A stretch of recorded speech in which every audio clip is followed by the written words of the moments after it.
दोस्तों नमस्कार, Surya classes centre में आप लोगों का स्वागत है। दोस्तों आज हम आपको पढ़ाने वाला हूँ रस छंद अलंकार, क्योंकि ये बोर्ड एग्जाम में 6 नंबर का आता है। तीनों मिलाकर कितना हुआ बच्चों? तीनों मिलाकर हमारा 6 नंबर का आता है, यानी कि 2-2 नंबर का पूछता है तीनों में से, ठीक ना।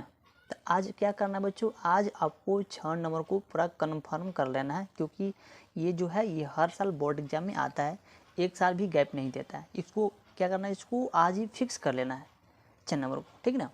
चलिए देखते हैं। रस पहले पढ़ेंगे बच्चों। रस कितने प्रकार के होते हैं? रस बच्चों 2 प्रकार के होते हैं। कौन कौन से? हास रस, करुण रस, ठीक ना।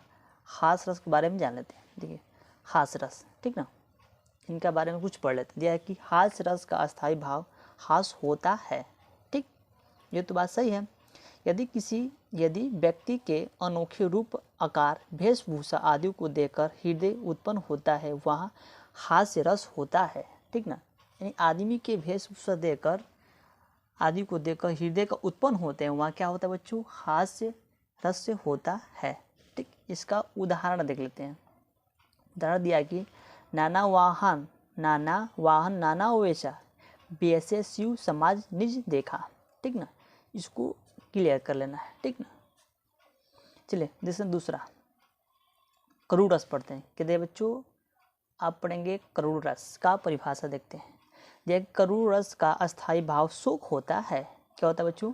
जो करुण रस है ना, इसका जो अस्थायी भाव होता है वो क्या होता है बच्चों? शोक होता है, ठीक।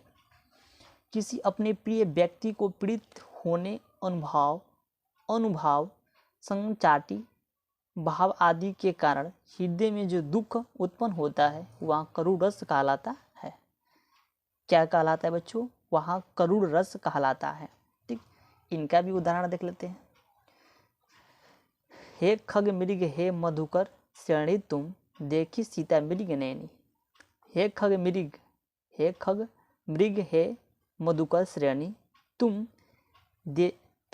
देखी सीता मृग नैनी, ठीक ना। इन दोनों का जो एग्जाम्पल है, उदाहरण है, बहुत सिंपल सा है। क्यों सिंपल से? जानबूझ के लिए, ताकि इसको आप सही तरीके से याद कर पाए, ठीक ना। ये तो क्लियर हो गया, ठीक ना। यहाँ से आपको 2 नंबर क्लियर हो गया, ठीक ना। यहाँ से 2 नंबर आपको क्लियर हो गया। अब चलते हैं छंद। छंद कितने प्रकार के बच्चों? छंद 2 ही प्रकार के होते हैं, रोला और सोठा। सोठा और रोला, ठीक। चलिए सोठा जान लेते हैं। सोठा क्या होता है, ठीक। सोठा यह कि यह अर्ध सम्मात्रिक छंद है। इसके प्रथम और तृतीय चरण में 11 मात्राएं तथा द्वितीय एवं चतुर्थ चरण में 13 मात्राएं होती है। यह दोहा छंद के विपरीत होता है। क्या होता है बच्चों? दोहा छंद के विपरीत होता है, ठीक है। इनका उदाहरण देख लेते हैं। उदाहरण क्या दिया है? रहीमन मोहि न सुहाए अम्मी, पिभावत माने मीनू, वरन विष देत पिलाए प्रेम, सहित मरीबो भलो, ठीक ना। जो यहाँ पे ऊपर इससे ट्रिक लगाए हैं, यहाँ पे साफ तौर पे लिख गया है कि प्रथम और तृतीय चरण में 13 मात्राएं तथा द्वितीय एवं प्रथम चरण में 13 मात्राएं होती है। ये दोहा छंद के विपरीत होता है, ठीक है। आपको इसको ध्यान से देख लेना, क्योंकि आप स्कूल में पढ़े होंगे, ठीक है, पढ़ाया गया होगा इस तरीके से। चलिए अब दूसरा देखते हैं। दिया है रोला। क्या दिया बच्चों?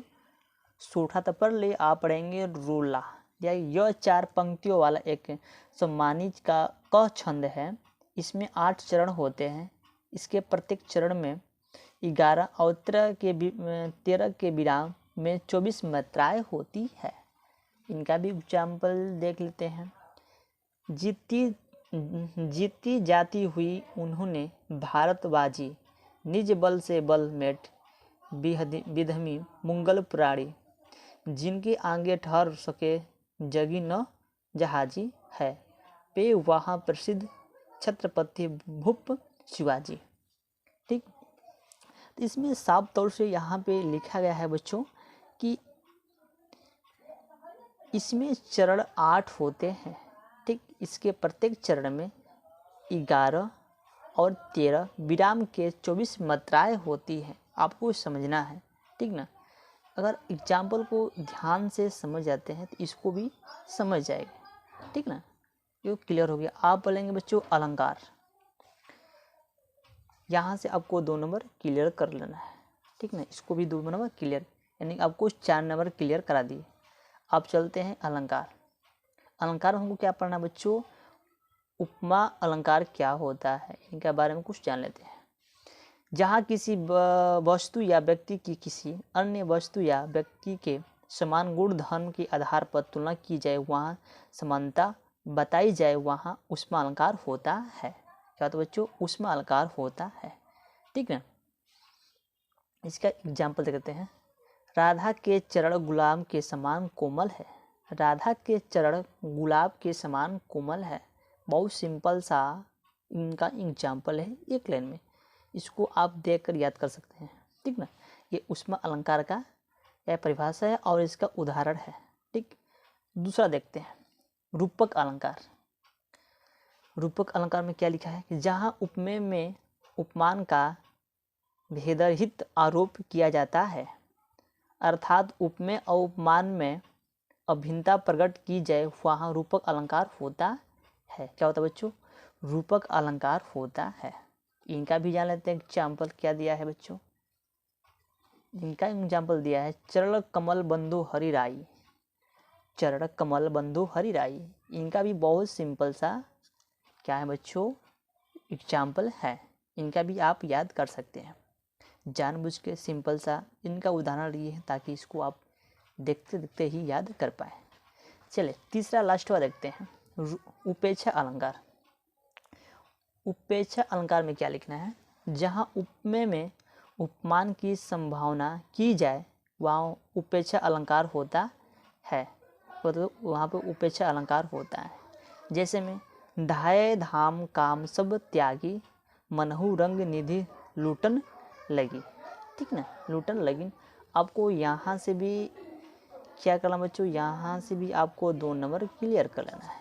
देखिए यहाँ पे दिया है उपमा अलंकार, रूपक अलंकार और उपेक्षा अलंकार। तीनों में से कोई ना कोई एक पूछेगा, ये 2 नंबर का आता है।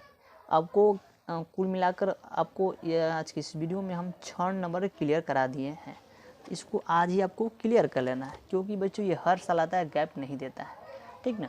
अगर आज ही आपको ये 6 नंबर क्लियर कर लेते हैं ना, क्लियर कर लेते हैं, इसी तरह से हर सब्जेक्ट का नंबर वाइज वीडियो हम कराते रहेंगे।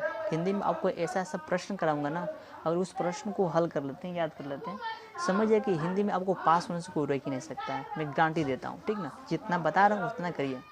चलिए, अगर वीडियो आपको अच्छा लगा हो तो लाइक कमेंट सब्सक्राइब जरूर करिए और अपने दोस्तों के पास शेयर करिए ताकि उनका भी हेल्प हो सके। तो चलिए मिलते हैं अगले नेक्स्ट वीडियो में, तब तक जय हिंद जय भारत।